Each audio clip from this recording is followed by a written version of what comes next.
mà làm bục ấy vào đây trôi mai làm bục ốt rồi mà bật đi chốt bật về chốt trôi mai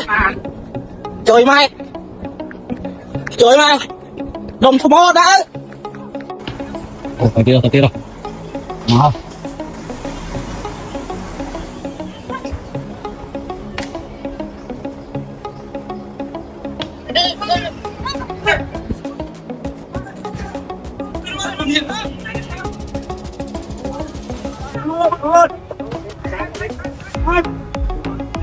đó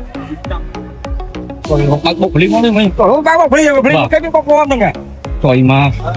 đánh con trai vậy cô làng lấy để chặt